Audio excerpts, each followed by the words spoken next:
You know, in the restaurant world today, just having good food and good service, well, that's just the starting line. It's the bare minimum. It's not going to make you stand out.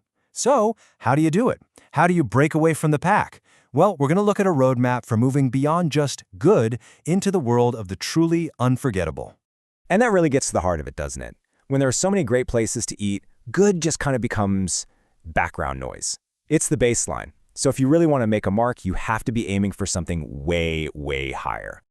I love this question. It's a little provocative, right?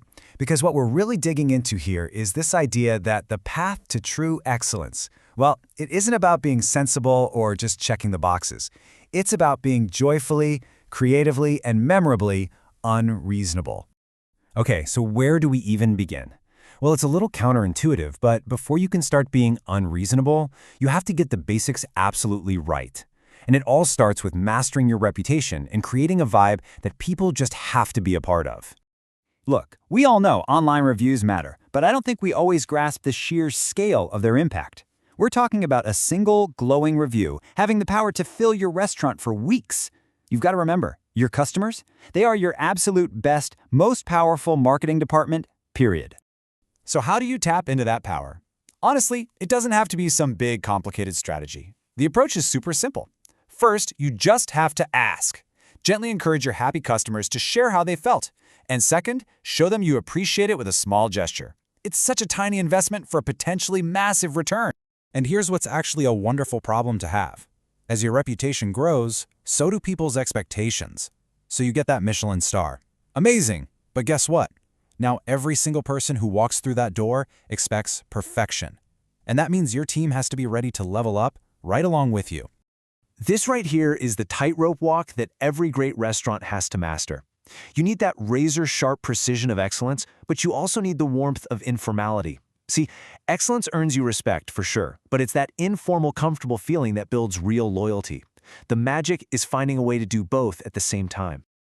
This is such a critical difference.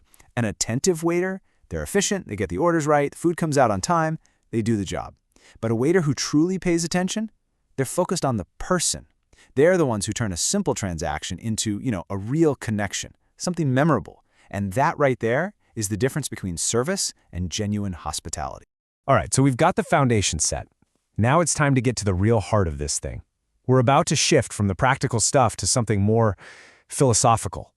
This is where we learn to embrace the true power of being a little bit irrational. And there it is. That's the core idea. Don't just set your sights on what seems reasonable or easily achievable. You have to dare to set goals that sound a little crazy. Because when you aim for something that feels almost impossible, that's what actually pulls you up to a level of excellence you never thought you could reach.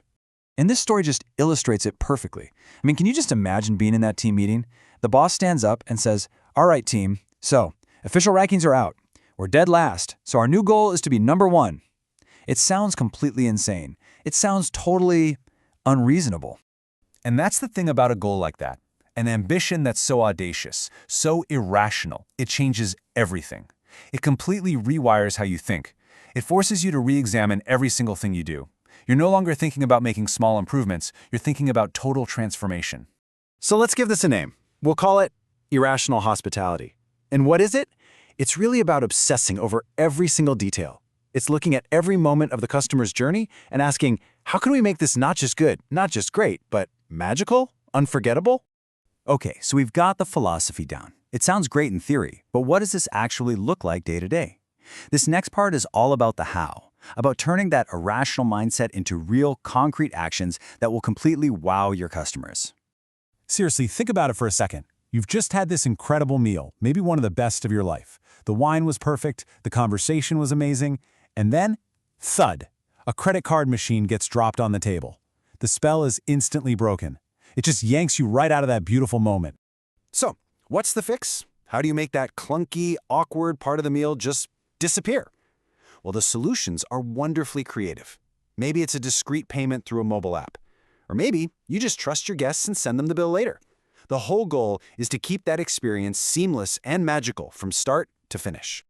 Now here's another simple but totally brilliant idea. Your menu shouldn't just be a list of items. It should be an invitation to a conversation. Imagine a menu that's more interactive. Suddenly, you're not just taking an order. You're co-creating an experience with your guest, finding out what they love, and making them a real part of the process. I absolutely love this one. I mean, why should that special behind-the-scenes experience only be for the rich and famous? Just imagine the story a regular customer gets to tell their friends after you spontaneously invite them back to see where the magic happens. You're not just giving them a meal anymore. You're giving them a story. And this really is the core mindset you have to adopt. Every little friction point, every awkward moment like paying the bill, it's not a problem. It's an opportunity to be generous and creative. What if instead of an invoice, the very last thing you put on that table is a small gift? Just like that, you've transformed the end of a meal from a transaction into one last delightful surprise. So let's start to bring all of this home. When you take this obsession with detail, this deep commitment to generosity, and this brave willingness to be unreasonable, you're not just running a business anymore. You're elevating what you do from a simple service into a true art form. And that, right there, is the ultimate goal. You have to remember, you're not just in the food business. You are in the memory-making business. You're creating a little bubble where time slows down, and people can just connect with each other and with the incredible experience you've built for them. So I guess the final question is for you. This isn't about making a few small changes here and there. It's about a massive shift in how you see everything. It's about deciding that good enough is never going to be your goal again. So the real question is, how unreasonable are you willing to be?